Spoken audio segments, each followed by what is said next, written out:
오늘 본문은 말라기 1장 6절에서 10절입니다. 본문을 읽기 전에 선지서 17권의 시작, 이사야의 시작이 이렇게 시작되었습니다. 하늘이여 들으라, 땅이여 귀를 기울이라. 내가 자식을 양육했는데 그 자식이 나를 거역하였다.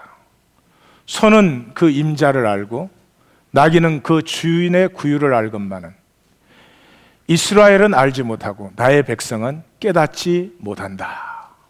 이것이 17권의 선지서의 시작이었습니다. 오늘 본문은 거의 같은 말씀으로 시작되고 있습니다. 내 이름을 멸시하는 제사장들아, 나 만군의 여호와가 너희에게 이르기를 아들은 그 아버지를, 종은 그 주인을 공경하나니 내가 아버지일진데 나를 공경함이 어디 있느냐? 내가 주인일진데 나를 두려워함이 어디 있느냐 하나? 너희는 이르기를 우리가 어떻게 주의 이름을 멸시하였나이까 하는도다. 너희가 더러운 떡을 나의 제단에 드리고도 말하기를 우리가 어떻게 주를 더럽게 하였나이까 하는도다. 이는 너희가 여호와의 식탁은 경멸히 여길 것이라 말하기 때문이라. 만군의 여호와가 이르노라, 너희가 눈먼 희생 제물을 바치는 것이 어찌 악하지 아니하며 저는 것, 병든 것 드리는 것이 어찌 악하지 아니하냐?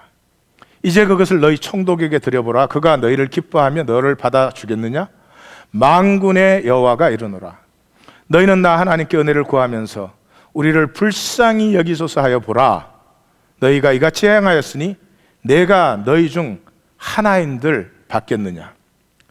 만군의 여호와가 이르노라, 너희가 내 제단 위에 헛되이 불사르지 못하게 하기 위하여 너희 중에 성전 문을 닫을 자가 있었으면 좋겠도다. 내가 너희를 기뻐하지 아니하며 너희 손으로 드리는 것을 받지도 아니하리라. 아멘. 계시록을 하는 동안 말라기가 잠깐 중단되었습니다.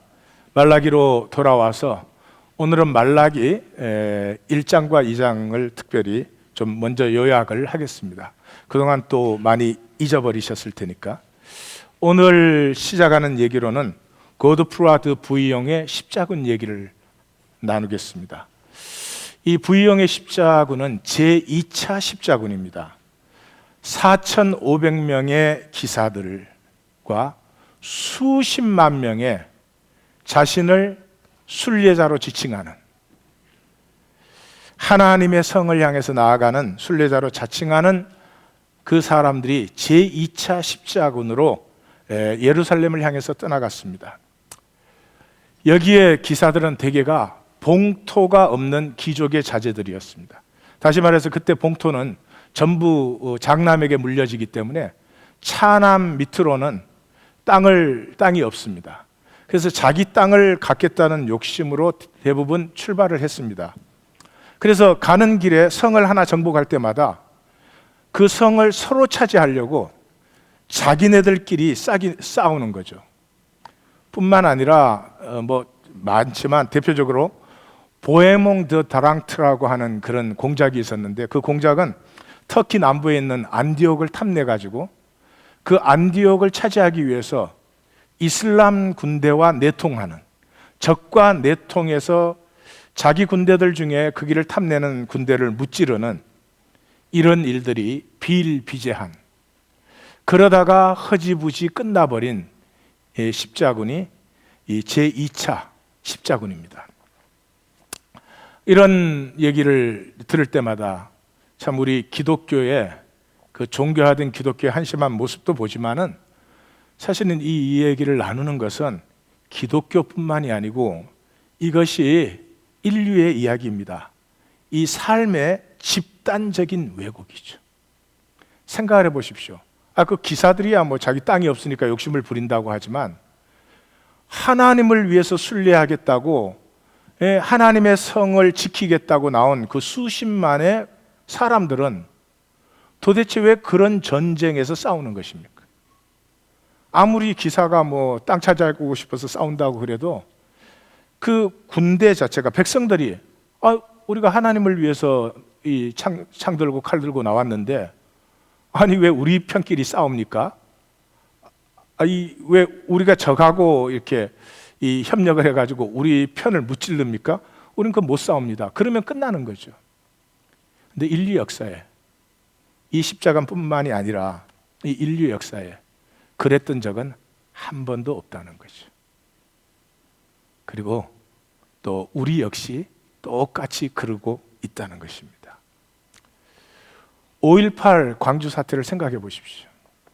그 진압군들이 하도 잔인하게 그 일들을 했기 때문에 심지어 약을 먹였다는 얘기까지 나왔습니다. 그러나 어떤 조사 청문회에서도 약을 먹었다는 증거는 없습니다. 그 진압군들이 다 국방의 의무를 이행하겠다고 군대 간 사람들입니다. 어떻게 그런 일을 할 수 있을까요?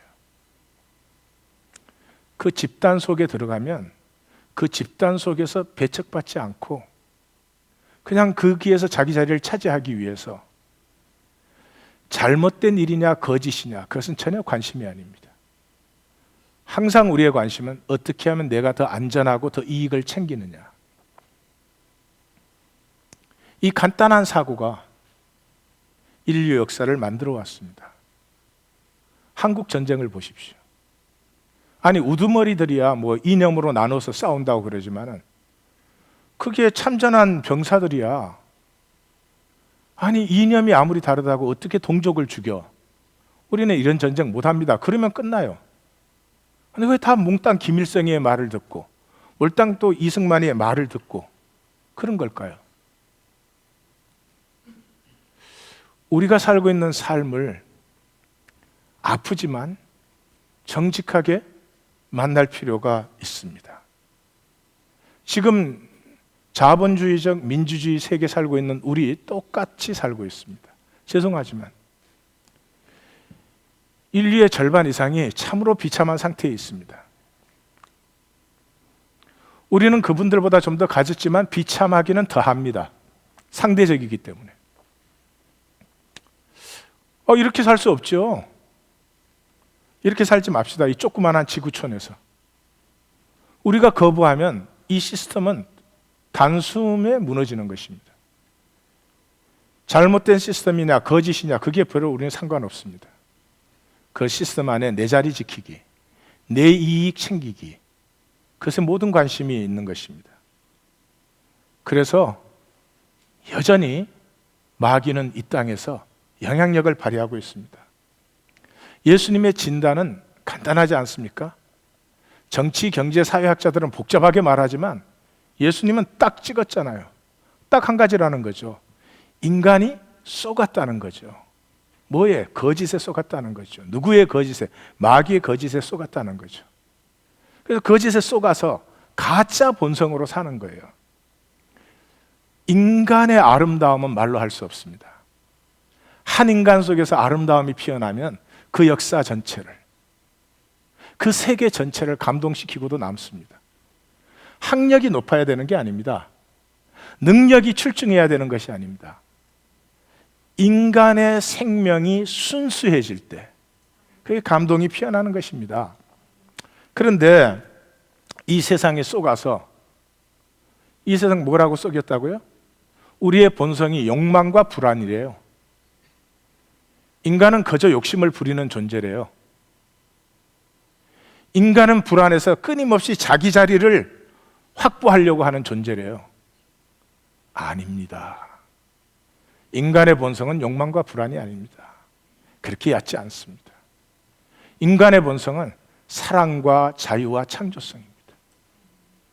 우리는 정말 서로를 그 모습 그대로 용납하고 사랑하고 나누기를 원합니다. 나도 자유하지만 너도 함께 자유하기를 원합니다. 잔치자리에 가면 춤도 추고 같이 그러잖아요. 그 시간은 자유하지 않아요. 얼마나 어린아이처럼 즐거워합니까? 그리고 우리 모두는 우리의 삶 속에서 무언가 의미와 가치가 창조되기를 원합니다.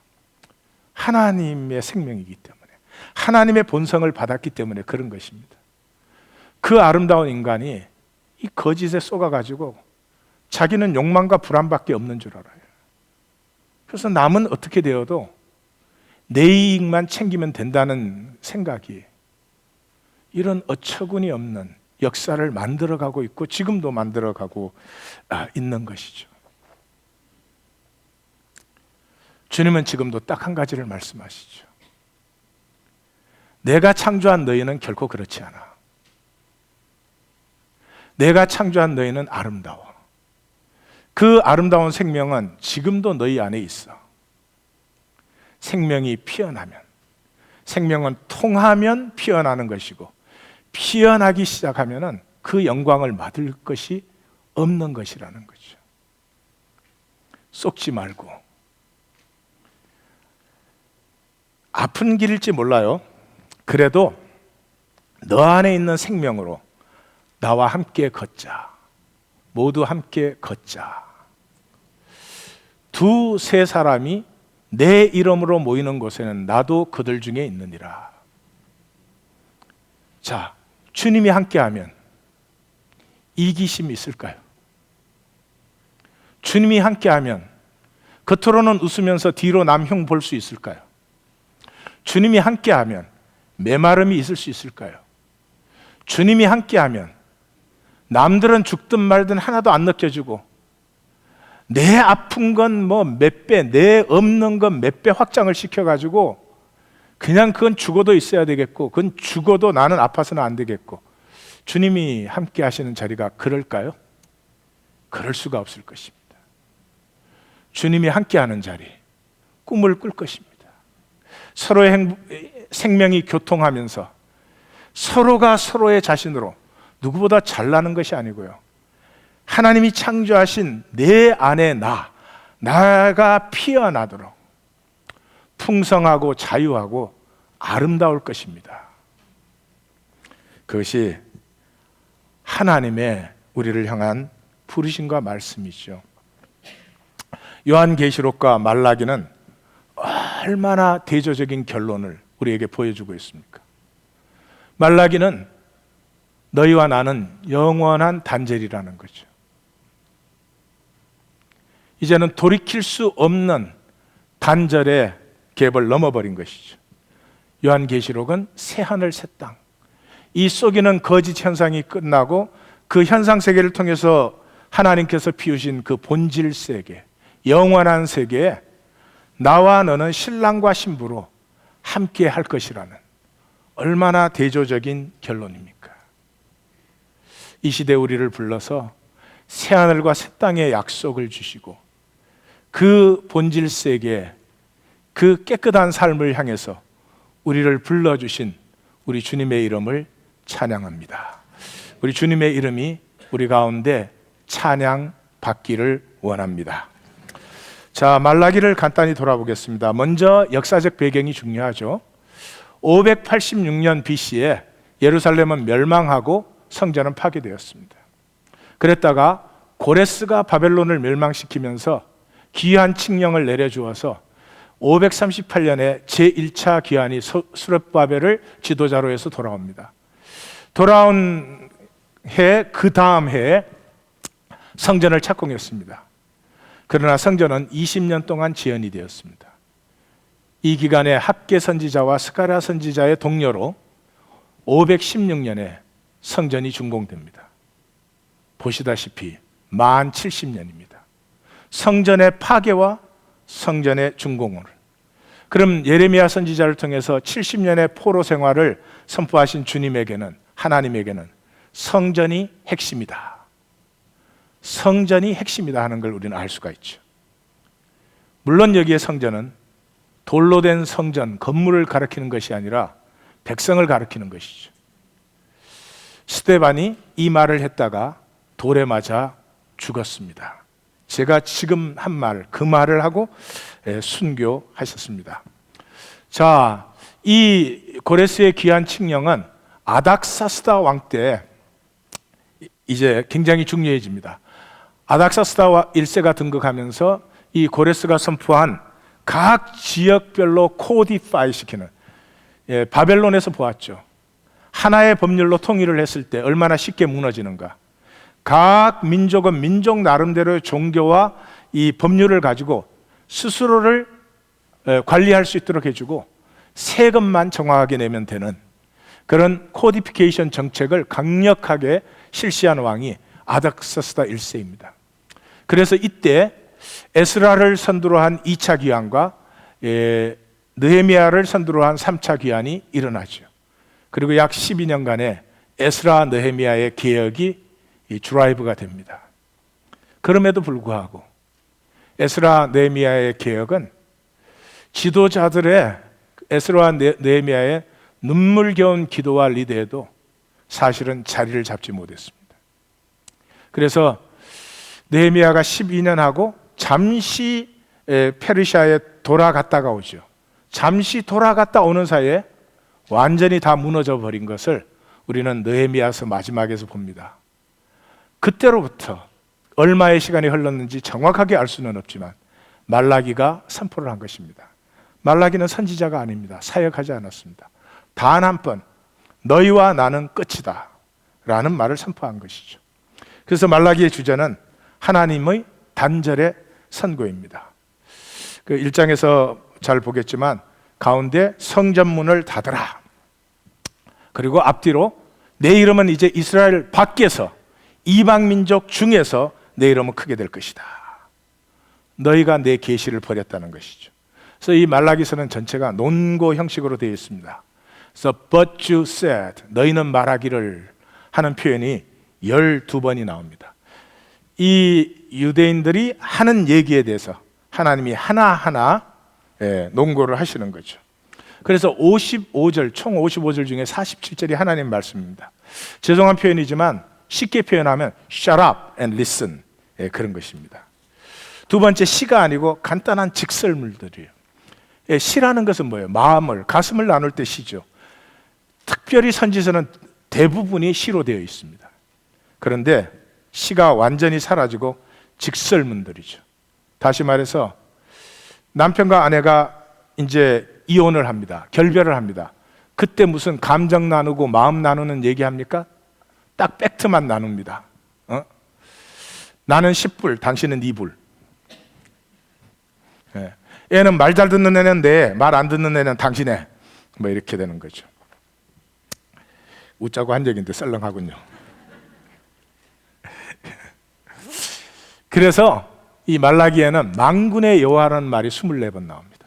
오늘 본문에도 만군의 여호와 계속 나오죠. 아마 성경을 이렇게 읽을 줄 아시는 분은 금방 노티스를 했을 것입니다. 만군의 여호와라는 단어는 전쟁터에 사령관이, 총사령관이 완전 무장을 하고 그러고 있는 모습을 가리키는 것입니다. 다시 말해서 하나님이 온 우주의 총지휘관으로서 너희는 나에게서 영원히 버림받았다라고 하는 것이죠. 그래서 성경에 유일하게, 66권 중에 유일하게 성경의 모두는 축도로 끝납니다. 약속의 선포로 끝나는데 이 말라기만이 유일하게 저주로 끝납니다. 마지막 절이 돌이키지 아니하면 두렵건대 내가 와서 저주로 그 땅을 칠까 하노라 하시니라. 그래서 유대인 해당은 이때로부터 지금까지 앞으로도 이 절을 읽지 않습니다. 말라기를 읽으면 5절에서 끝납니다. 내가 선지자 엘리야를 보내리니, 여기서 끝납니다. 이 절을 절대로 읽지 않는 것이죠. 구절을 보면 전체가 1, 2장은 하나님의 선고, 단절의 이유가 나옵니다. 3, 4장은 그렇지만 하나님의 통치는 반드시 임한다. 이렇게 크게 두 개로 되어 있습니다. 3, 4장은 다음 주에 조금 더 자세히 보게 될 것입니다. 자, 1, 2장에서는 시작이 그렇죠. 하나님이 언제 우리를 사랑했습니까? 근데 하나님이 내가 사랑한 증거가 내가 너희를 선택했다는 거죠. 여기에 사실은 모든 비밀이 다 들어있습니다. 우리 들어가서 보십시다. 단절 선포의 이유가 이 유대인은 계시를 떠난 신앙입니다. 계시를 떠났으니까 사람의 이성과 사람의 정성을 가지고 만든 종교죠. 사람의 종교죠. 나름대로 열심히 믿죠. 잘 믿죠. 그래서 하나님과 0포인트가 달라요. 하나님은 안 믿는다 그러는데 자기네들은 믿는다는 거예요. 물론이죠. 자기네들이 만든 그 종교의 길로 자기들이 행하고 있으니까. 그래서 나온 이 유대교는 인간 종교로서는 제가 볼 때 최고봉이에요. 율법 종교인데 이슬람처럼 강박적이지 않습니다. 굉장히 함축적인 그 종교입니다. 탈무드가 나오는. 그런데도 불교나 힌두교처럼 무기력하지 않습니다. 참 인간이 만든 것 중에는 최고인 것 같아요. 그래서 이 유대 종교에서 현재 우리 역사가 나왔습니다. 노벨상의 3분의 1이 거기서 나오고요. 지금 이 세상에 정치, 경제, 유대인 없이 생겨진 것은 아무것도 없습니다. 많은 사람이 그걸 축복이라고 생각합니다. 저는 축복이라고 보지 않습니다. 저주라고 봅니다. 유대인처럼 많은 것을 성취한 민족은 없죠. 그런데 인류 역사에 그만한 성취를 이루었으면 굉장히 존경받고 사랑받아야 됩니다. 유대인이 존경받고 사랑받습니까? 유대인 두려워합니다. 그러나 존경하거나 사랑하지 않습니다. 경멸받습니다. 참 이상하죠? 그 사람들이 무슨 악을 행하는 것도 아니고, 경우 그러면 유대인 아니에요. 경우가 얼마나 바른 사람들인지. 얼마나 아픔의 역사들을 지나야 됐습니까? 제가 볼 때는 결코 복이 되지 못하고 저주가 됐습니다. 무엇 때문입니까? 지켜야 되는 거죠. 어디를 가든지 자기를 지켜야 되는 민족들. 그 많은 것을 이루고도 배척받고 저주받은 그 이름을 이 역사 속에 자기들의 것만이 아니라 모두의 것으로 함께 나눌 수 있었다면 아마 오늘의 유대인들은 완전히 달라졌을 것입니다. 제가 말씀드립니다. 흑인 대통령이 미국에 나왔습니다. 유대인 대통령 결코 나오지 않습니다. 정치, 경제, 문화, 사회 모든 부분에 저렇게 파워를 잡았지만 마지막 시대까지, 적그리스도의 시대까지 유대인 대통령은 나오지 않습니다. 아무리 훌륭해도 찍어주지 않습니다. 하나님의 계시를 가지고 자기들의 종교로 만들었습니다. 땅의 것은 성취했습니다. 하늘의 것은 완전히 막아버렸습니다. 이 사람들이 하는 말이, 우리가 언제 주의 이름을 멸시했습니까? 여호와의 이름이란 말이 말라기에서 10번 나옵니다. 내 이름을 너희는 존중하지 않았다는 것이죠. 근데 우리가 언제 주의 이름을 멸시했습니까? 그럽니다. 그 다음에 우리가 언제 주를 욕되게 했습니까? 하나님의 제단을 경멸히 여기고 이 제물 드리는 것을, 이게 얼마나 번거로운 거, 코웃음을 치고 훔친 것, 병든 것, 저는 것으로 드리고도 우리가 언제 주님을 욕되게 했습니까? 그러니까 우리가 언제 열주의 언약을 더럽혔나이까? 그렇게 말합니다. 우리가 언제 여호와를 괴롭게 했습니까? 저들은 세상 보세요. 악인이 더 잘 되잖아요. 정의의 하나님이 어디에 있습니까? 그래 놓고도 여호와를 괴롭게 했습니까? 그러니까 우리가 무엇을 하였기에 회개해야 됩니까? 아니, 우리가 뭐를 해서 우리를 보고 돌아오라고 회개를 하라고 하는 것입니까? 우리가 언제 주의 것을 도둑질했습니까? 우리가 언제 주를 대적하는 말을 했습니까? 그들은 하나님 섬기는 것이 헛되다, 그 명령을 지키고 슬프게 행하는 것이, 하나님의 말씀을 행하는 것이 슬픈 일이라고 했어요. 그 명령을 지키며 슬프게 행하는 것이 무엇이 유익합니까? 이 모든 것은 시작에서 주님이 언제 우리를 사랑했습니까? 하는 것에서 시작된 것이죠. 어떻게가 7번, 시작할 때 어떻게 우리를 사랑했습니까? 까지 하면은 8번이 되겠고, 하나님 섬기는 것 소용없다, 12번을 말했습니다. 자, 왜 이렇게 하나님과 이 소위 하나님의 백성들은 이렇게 달라졌을까요? 그래서 무엇보다 귀한 자들의 소망이죠. 귀한 자들이 돌아올 때는, 자, 우리가 돌아가서 성전 세우고 야훼 종교를 회복하면은 다윗과 솔로몬 때의 영광, 그 다윗과 솔로몬 때의 그 유다 제국이 이루어질 것으로 생각을 했죠. 3차원적인 세계관. 오늘의 기독교는 무엇을 위해서 예수 그리스도를 따르고 있는 것일까요? 정말 십자가를 따르고 있는 것일까요? 아니면은 예수 믿어서 복받고 잘 되겠다는 것일까요? 복받고 잘 되죠. 그러나 그것이 3차원 세계의 육체와 물질만의 의미라면 전혀 아닙니다. 완전히 딴 번지수입니다. 압니다. 모든 기독교가 지금 그렇게 말하고 있지만 아닙니다. 사실이 아닌 건 사실이 아니죠. 아니 뭐 예수 믿으면 다 부자 되고 잘 되면, 아니 뭐 지저스 럽스 이런 건 뭐 멀세이드스 뭐 벤틀리 이런 데 붙어 있어야지 맨 다 찌그러진 차만 그런 거 붙이고 댕겨요. 그러니까 붙이지 말아요. 창피해. 하나님 따른다고 하지만 가슴은 하나님 보고 있는 게 아닙니다. 하나님에게 받을 혜택을 보고 있는 거죠. 그러면 하나님의 가슴엔 뭐가 있습니까? 하나님의 가슴에는 생명이 피어나는, 하나님의 생명을 우리에게 주었기 때문에 그 생명이 피어나면, 그 생명은 언제 피어납니까? 통하면 두세 사람이 내 이름으로 모인 그곳에는, 주님의 이름으로 모였으면 가슴이 분명히 통할 것입니다. 주님의 이름으로 모였다면 생명이 분명히 통할 것입니다. 그곳에는 하나님의 부여와 하나님의 능력과 권세가 나타나지 않으면 기적이 되겠죠. 3차원의 육체와 물질밖에 모르는 사람은 절대로 생명의 무한 차원을 알지도 누릴 수도 없습니다. 이 하나님의 생명이 나누어짐의 핵심이 희생입니다. 희생. 그래서 성전입니다. 성전은 뭐예요? 희생과 희생이 만나는 자리예요. 누가 먼저 희생하셨어요? 하나님이 먼저 희생하셨어요. 하나님은 우리가 죄 지었을 때 낙원에 그냥 계셔도 돼요. 근데 그 하나님이 낙원에서 스스로 추방당하셨습니다. 그리고 이 백성과 함께 하고 싶어서 이 성막 지성소에 거하십니다.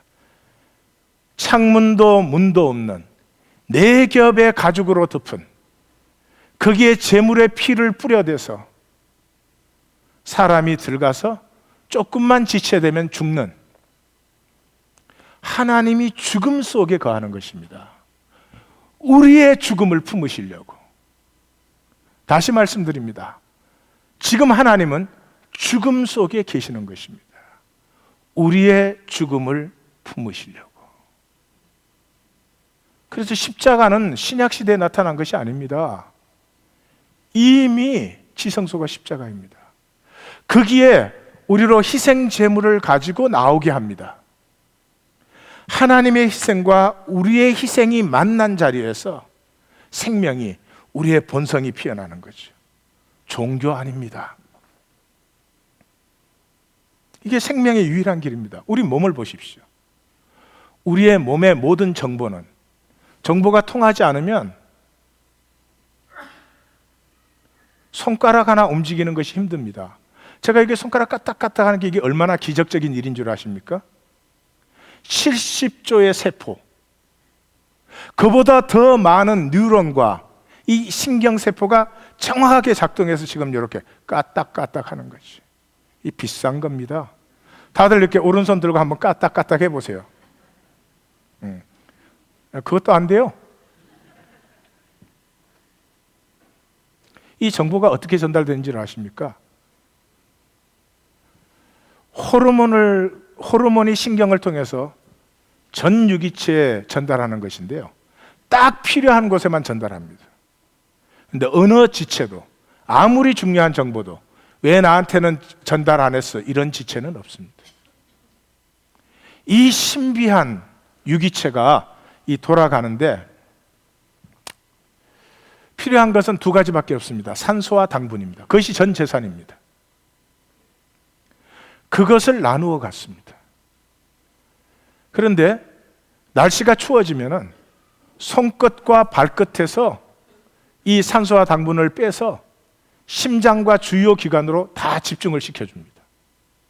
그래도 손끝 발끝이 한 번도 난 추워 죽겠는데 왜 그 따뜻한 심장이 이걸 다 줘?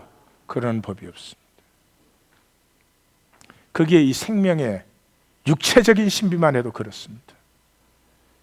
말할 필요가 무엇이 있겠습니까?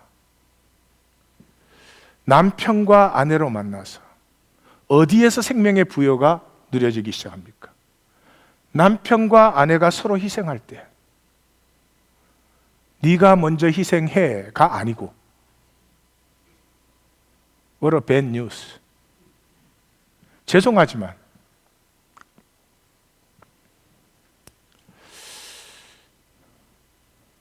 이렇게 아름다운 생태계가 있습니다. 생태계가 있는데 왜 이 생태계가 이렇게 존재할 수 있는지 아십니까? 태양이 죽어가고 있기 때문입니다. 태양의 수명이 약 100억 년 가까이 됩니다. 절반 지점에 왔습니다. 태양이 지금 빛을 발하는 것이 저기 태양이 죽어가는 과정입니다. 저 죽는 에너지로 우리 모두가 살아있는 것입니다. 하나님의 길이고 법칙입니다. 희생입니다. 희생. 옆에 분에게 제 이름이 이희생입니다. 소개를 좀 하세요.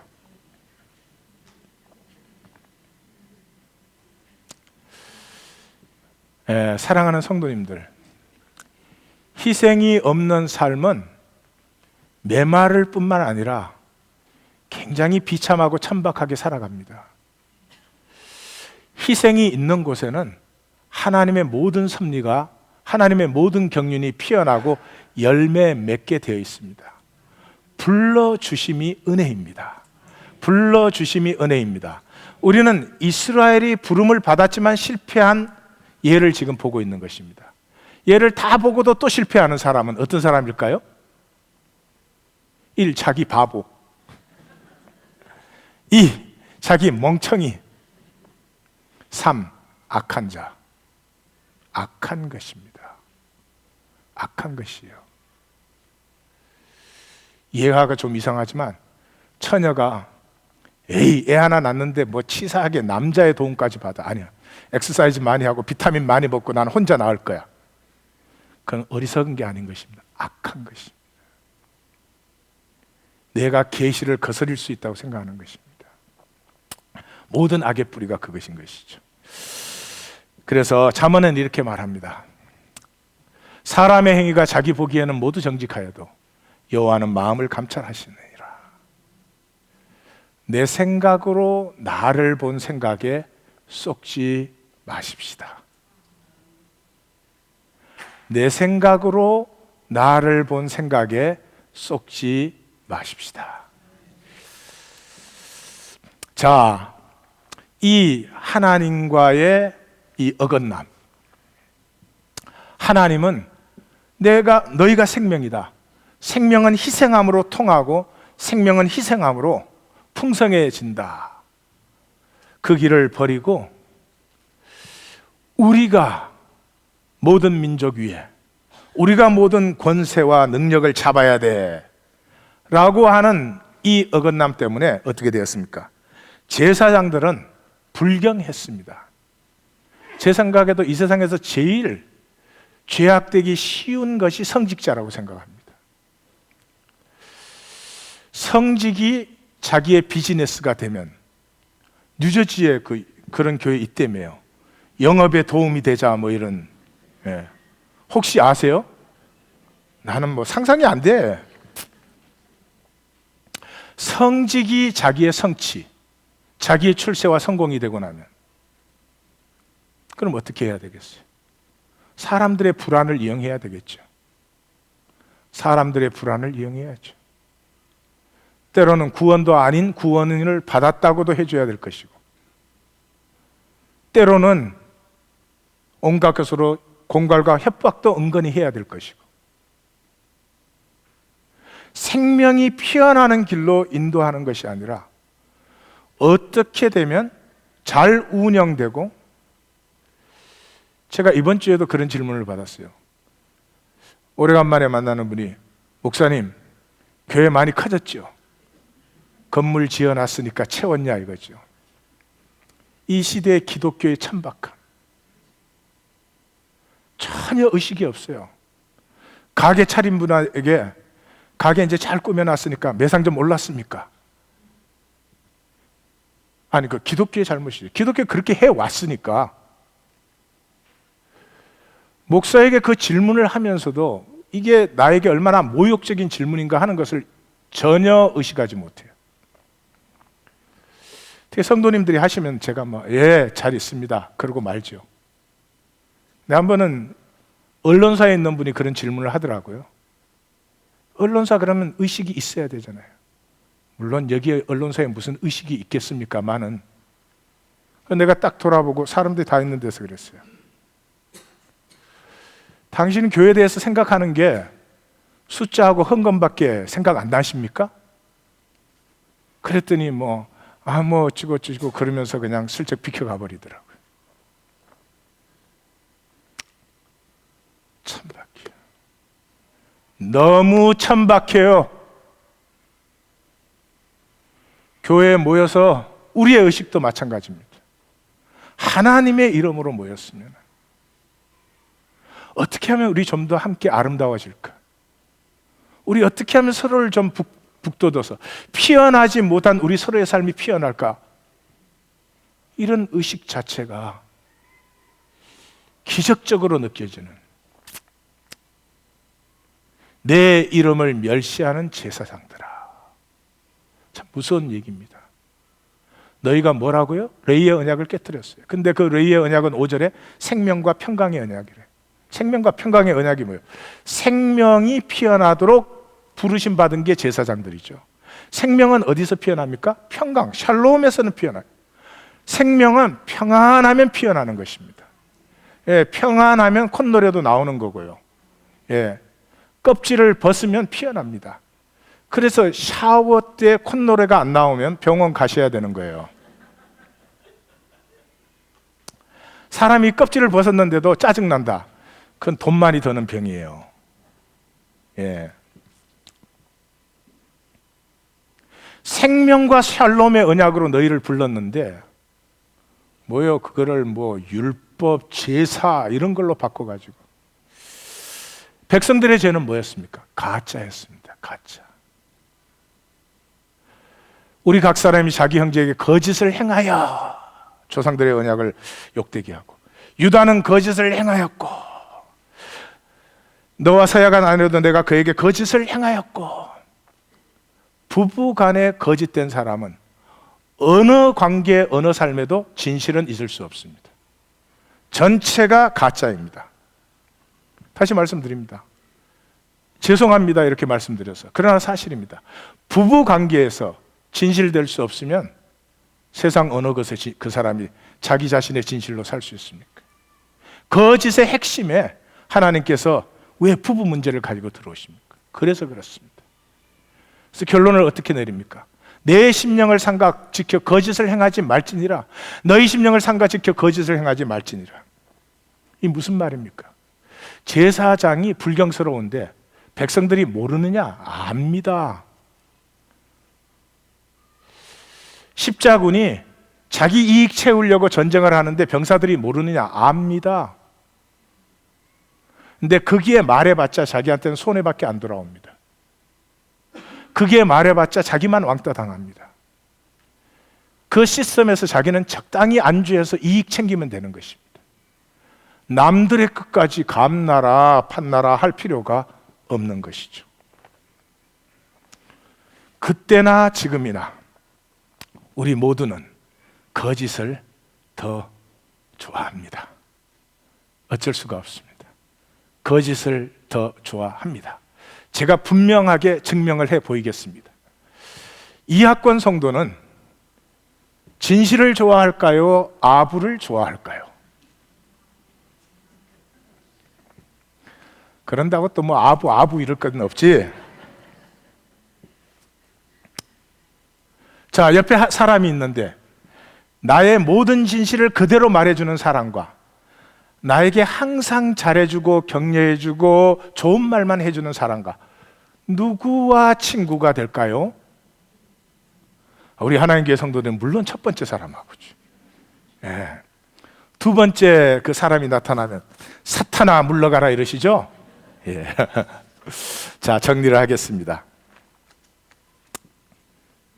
정리로 들어가기 전에 오늘 왠지 좀 빨리 들어간 것 같아.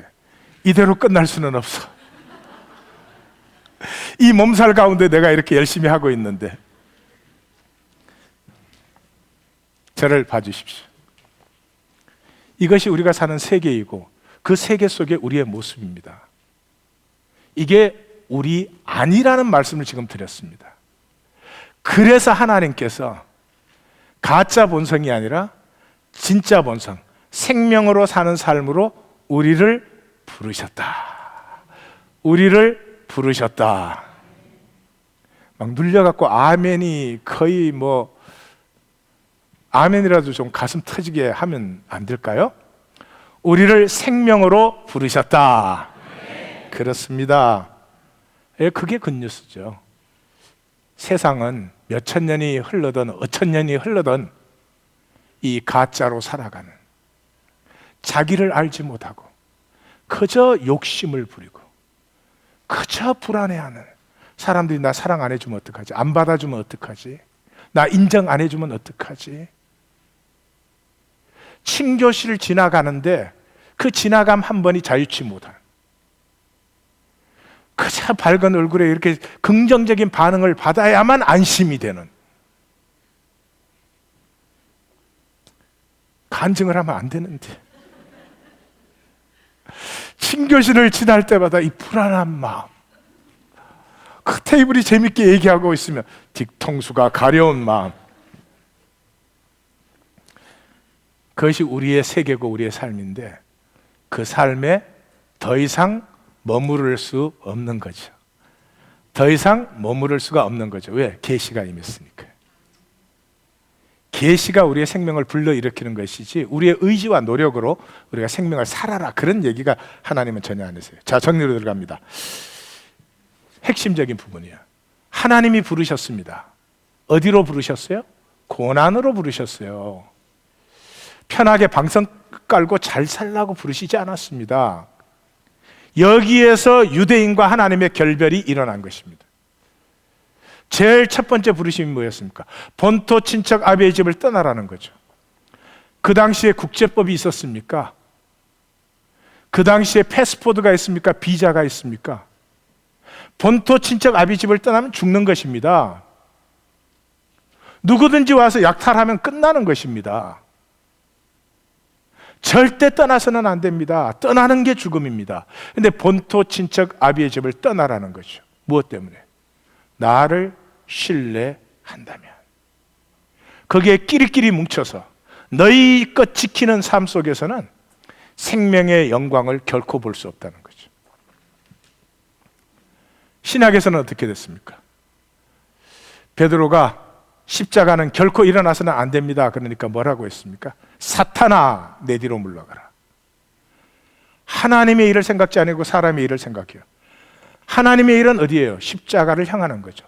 사람의 일은 뭐예요? 절대로 나에게는 어려움이나 아픔이나 슬픔은 있어서 안 되는 거죠. 슬픔과 아픔과 어려움이 없으면 no life. No life. 저도 적지 않은 인생을 살아왔지만 내가 나댈 수 있었던 가장 소중한 순간들은 전부가 어려운 시간들이었습니다. 전부가 어려운 시간들이었습니다. 그래서 나를 따르려면 자기 십자가를 지고 따르라. 나를 따르는 자는 자기 목숨을 잃으려고 해야 된다. 저를 따라 해 주십시오. 너희가 육신대로 살면 반드시 죽을 것이로되 영으로서 몸의 행실을 죽이면 살리니. 다른 말로 바꿔볼까요? 생명으로서 생존을 죽이면 살리니. 그렇습니다. 생존에서 자유한 것은 우리로는 안 됩니다. 그건 오직 성령의 역사입니다.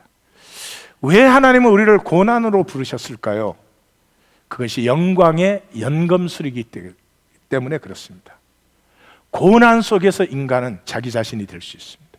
고난이 왔을 때 비로소 정직해지기 시작합니다. 고난이 왔을 때 비로소 욕망을 내려놓기 시작합니다. 그래서 로마서는 그렇게 말하죠. 자녀이면 또한 상속자, 하나님의 상속자 그리스도와 함께한 상속자니 우리가 그와 함께 영광을 받기 위하여 고난도 함께 받아야 할 것이다. 생각한데 현재의 고난은 장차 우리에게 나타날 영광과 좋게 비교할 수 없도다. 이 명상에 제가 오늘 고난의 연대성을 넣었는데, 고난이라는 게 참 재밌는 거예요. 행복한 사람들은 절대로 하나가 안 됩니다. 커피숍에 모여가지고 막 서로 너무 친한 척 하면서 막 이렇게 우리 집에 차이나 세트 새로 들어왔어, 이런 거, 소파 새로 들어왔어, 이런 거 나누는 아줌마들 절대로 하나가 안 됩니다. 하나가 되는 사람들은 이 군대 동기는 진짜 웃겨요. 군대 때는요, 인격이 없어져요. 서로가 적나라하게 벌거벗어요. 교양 이런 거 안 챙겨요. 근데 그렇게 3년을 보내고 나오면요, 그 친구들이 그렇게 그립고 하나가 돼요. 나이 이런 게 전혀 상관이 없어요. 그냥 하나가 돼요. 또 여러분은 모르겠지만 저는 깜빵 동기. 이상해요. 고난은 사람을 하나로 만들어요. 그런데 부여와 평안이 아니고 편안은 사람을 반드시 갈라놔요. 가난한 집 자녀들이 유산 갖고 싸우는 거 봤어요? 나는 4불 받았는데 넌 7불 받았어. 재벌집의 유산 상속 소송 없이 된 거 한 번이라도 보셨어요?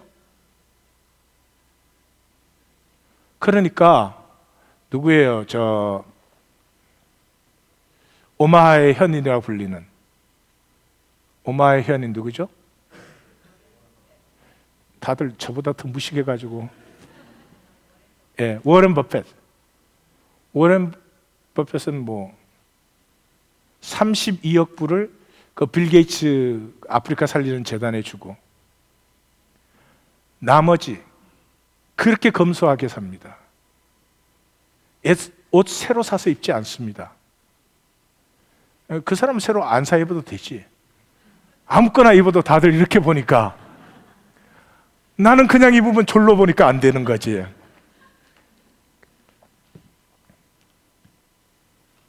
전부 유서에서 전부 사회 환원시키고, 자기 자녀들에게는 딱 100만 불씩, 그것도 자녀에게 직접 주는 게 아니라 자녀의 그 사회 재단으로. 이 사람이 현명한 아버지입니다. 그 재산 그냥 남겨봐요. 자식은 자식이 아닙니다. 원수가 되고 맙니다. 우린 참 복돼요. 그런 걱정 안 하고. 이상하지요? 고난이. 부부도 고생하면서 야채 가게 할 때 편안했어요. 이제 먹고 살만 해가지고 뉴저지에 버겐 카운티에 집 사면 그때부터 이제, 그때가 안 됐는데 싸우는 사람 그럼 또 뭐야? 히브리서 12장 2절 우리 같이 한번 읽겠습니다. 믿음의 주요 또 온전케 하시는 예수를 바라보자. 그는 그의 앞에 있는 기쁨을 위하여 십자가를 참으사 부끄러움을 개의치 아니하시더니 하나님 보좌 우편에 앉으셨느니라. 기가 막힌 기절이죠. 우리가 봐야 될 분이 믿음의 주요 perfecter, 믿음을 온전케 하시는 예수를 바라봐야 되는데, 그는 그 앞에 있는 기쁨을 위하여 십자가를 참으시고, 근데 십자가가 어려운 이유 중에 하나가 이 세상에서는 부끄러움으로 여겨지기 때문입니다. 사람이 아픈 건 좀 참는데 이거 수치스러운 거 참기 힘들어요. 근데 십자가와 부끄러움을 참으시고 하나님 보좌 우편에 앉으셨느니라. 이 대표적인 고난의 시편 중에 하나가 119편에 나옵니다. 시편 119편은 알파벳 시편이에요. 그래서 A로 시작되는 시 하나, 그 다음 B 이렇게 해서 T로 시작되는 섹션이 65절에서 72절입니다. 65절에서 72절에 들어가면 여기가 T 섹션이에요. T로 시작되는 히브리의 대표어가 토브입니다. 좋았더라. 근데 그게 6번 나옵니다. 여기에서 또 6번 나온 데가 있어요. 어디에서 나왔을까요? 토브가 6번 나온 데가 어디죠? 창세기 1장이 창세기 1장. 굉장히 지금 중요해지는 것이죠. 그런데 이 토브가 6번 나오는 이 섹션의 주제가 고난입니다. 고난입니다. 명량 국제시장 굉장히 히트 쳤다며요. 저는 안 봤습니다. 빤한 얘기를 재밌게 만들어 놓은 거는 보나 마나지 뭐. 그래도 볼 사람 또 보겠지만은 빤한 얘기를 굉장히 실제하고 동떨어졌든 안 떨어졌든 막 멋있게 만들어 갖고 굉장히 감동적으로 만들어 놓는 거죠. 어쨌든 명량이나 국제시장이 감동적인 이유는 뭡니까? 그 안에 고난이 들어있으니까 그렇죠. 흑인들의 인권운동 시대가 없었다면 지금 흑인들은 굉장히 무기력할 것입니다. 흑인 인권운동의 시대가 있었기 때문에 흑인들이 그래도 가슴을 펴는 것입니다. 마틴 루터 킹 주니어 목사님이 안 계셨더라면 백인들이 모든 권리와 모든 법을 다 똑같이 이렇게 해줬다 그럴지라도 흑인들은 기력이 없을 것입니다. 피 흘린 고난의 기억이 Black is beautiful.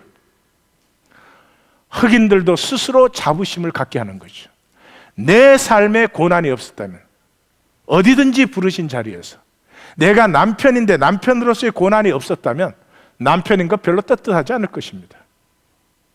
내가 아버지인데 아버지로서의 고난이 없었다면, 내가 목회자로 부름을 받았는데 목회자로서의 희생이 없었다면 별로 떳떳하지 않을 것입니다. 많이 챙겼을 수는 있지요. 궁금하신 분은 개인적으로 물어주시기 바랍니다. 생명의 역사입니다. 생명의 역사. 시간이 있으면 저는 이 부분을 한 1시간쯤 얘기해 드렸으면 좋겠어요.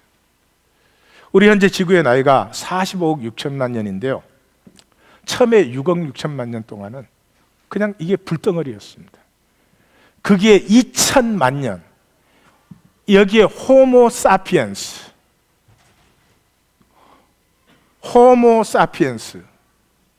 케이크 이름 아닙니다. 호모 사피엔스 인류가 나타난 건 7만 년밖에 안 됩니다. 우리 총 역사 7만 년. 근데 2천만 년 동안에 이 유성, 별똥별들이 지구에 2천만 년 떨어졌습니다. 그 별똥별들이 가지고 온 것이 물의 분자를 가지고 온 것입니다. 2천만 년 만에 지구가 물로 덮였습니다. 안에는 불덩어리가 있고 바깥은 식어서 살 수 있는 이 기한, 이게 얼마나 기적적인 일인 줄 아십니까? 지금 우리 지구 안에는 불덩어리가 타고 있어요. 근데 바깥에서는 우리가 이렇게 잘 살고 있어요. 이 펄펙한 밸런스가 만들어지기 위해서 2천만 년 동안의 유성비가 떨어졌습니다. 이게 지각가치표를 새롭게 만들고 물을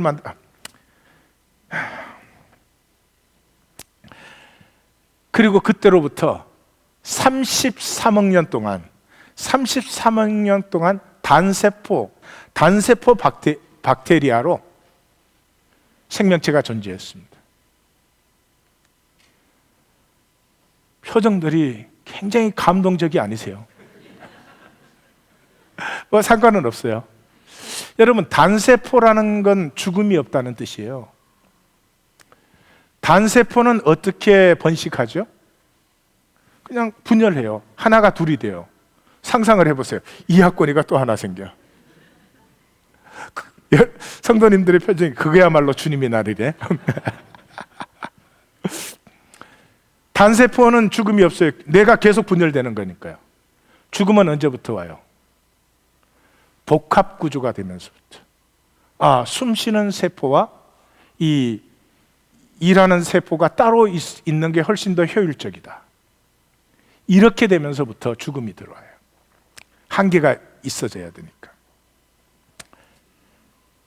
에휴, 무슨 말인지도 모를 얘기를 나는 왜 하는지 알 수가 없구만. 하여튼 그래가지고요, 33만 년 동안 단세포로 존재하던 우리가 두 번의 빙하기를 겪으면서, 첫 번째 빙하기는 이 지구의 얼음 두께가 3만 킬로미터. 감이 안 잡히시니까 표정이 전혀 안 달라져요. 지금 비행기 고도가 얼마예요? 1만 킬로미터예요. 3만 킬로미터로 지구의 얼음이 덮였어요.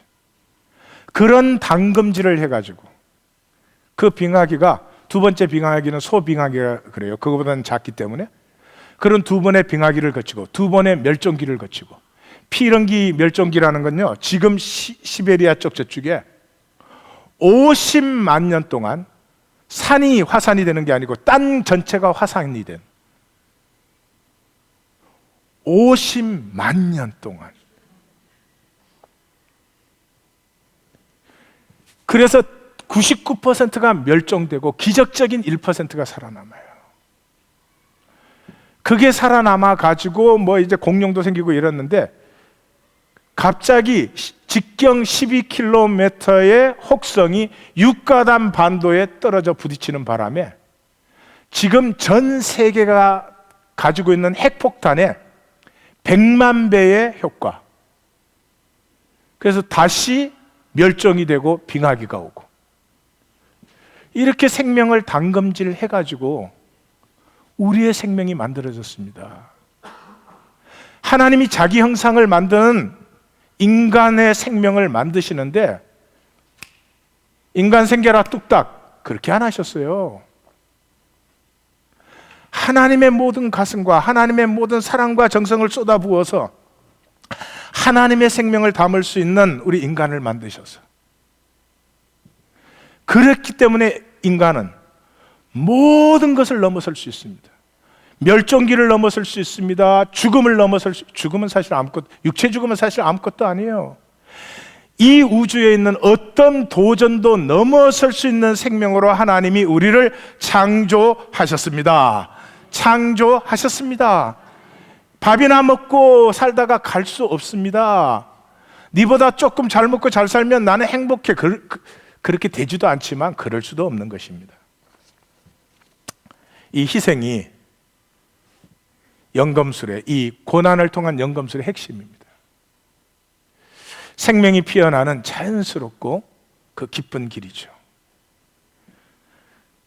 내가 모든 것으로 구제하고 몸을 불사르게 내어주어도 희생이 없으면 그곳에서 생명은 피어나지 않습니다. 희생이 없는 곳에는 가짜 본성이죠. 체제 배척이 두려워서 본성을 억누른 본능. 말라기 할 때 이것을 우리가 이렇게 가짜 본성으로 사는 우리의 모습을 보려고 여러 가지 사회 심리학 얘기들을 해드렸습니다. 군중과 권력이라는 책을 통해서 군중들이 모이면 얼마나 가짜가 되는지, 그때 일어나는 가짜 방전에 의해서 얼마나 가짜가 되는지, 뭐 이런 얘기들을 우리가 나누었습니다. 희생은 이런 것입니다. 나를 드려라 그런 게, 드릴 거 없어요. 우리가 희생은 내 삶에 적든 크든 모든 삶의 순간 속에서 이익이나 계산을 생각하는 것이 아니라 그 모든 순간에 어떻게 하면 더 아름다운가?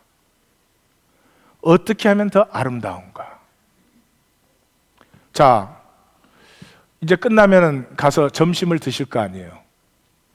그 점심을 드실 때도 자리 하나를 생각할 때도 어느 것이 나에게 이익되는가가 아니라 어느 것이 나와 우리를 더 아름답게 만드는가, 그러한 선택을 희생이라고 하는 것입니다.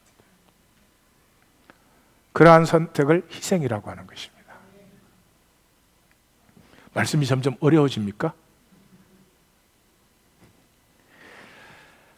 그러므로 생명의 능력은 희생에서 증폭되기 시작합니다. 정말이지 두 사람만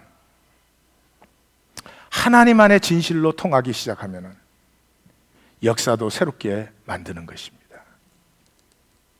생명은 지킴에서 소멸되는 것입니다. 지킴에서 소멸됩니다. 미국은 이렇게 많이 가지고도 뭐를 더 지키려는 것일까요? 이렇게 편안한 집을 만들어 놓고도 뭐를 더 지키려는 것일까요? 지킴을 위해서 우리는 예수를 따르고 있지 않습니다. 인류의 참되고 영원한 소망은 코이노니아입니다. 그렇습니다. 서로의 희생이 통하는, 서로의 생명이 통하는 이것이 우리의 꿈입니다. 그리고 이 꿈을 꾸는 사람들을 통해서 역사는 다시 한번 위대해질 것입니다. 우리의 본성은 반드시 통하게 되어 있습니다. 희생으로 통하면 본성으로 함께 피어나며 본성으로 함께 피어나는 자리가 하나님의 예비하신 모든 것을 누리는 여호와 이레의 자리가 되는 거죠. 생명은 사막에서도 꿈을 꿉니다. 생명은 캄캄한 밤에도 꿈을 꿉니다. 하나님께서 꿈을 우리에게 던지셨습니다. 같이 꿈을 꾸는 우리 모두가 함께 될 줄 믿습니다. 그 꿈은 이미 성경에 잘 나타나 있습니다. 구약에서는 시편 133편에 잘 나타나 있고, 그 꿈의 모습은 신약에서는 사도행전에 너무나 잘 나타나 있습니다. 이 생명 통함의 꿈을 꿀 때까지, 이 생명 통함의 꿈을 꿀 때까지 믿어지지 않습니다. 열리지 않습니다. 여전히 육체와 물질이 전부입니다. 여전히 내가 나에게 떳떳하지 못한 삶을 계속 살 수밖에 없습니다. 구하셔야 됩니다. 찾으셔야 됩니다. 두드리셔야 됩니다. 한 번밖에 못 사는 이 삶의 내 심장에 하나님의 꿈을 심어 주시옵소서. 하나님의 꿈으로 피어나게 하시옵소서. 상큼스럽게 사십시다. 생명으로 사십시다. 느끼한 삶을 이제는 떠나십시다. 기도하시겠습니다.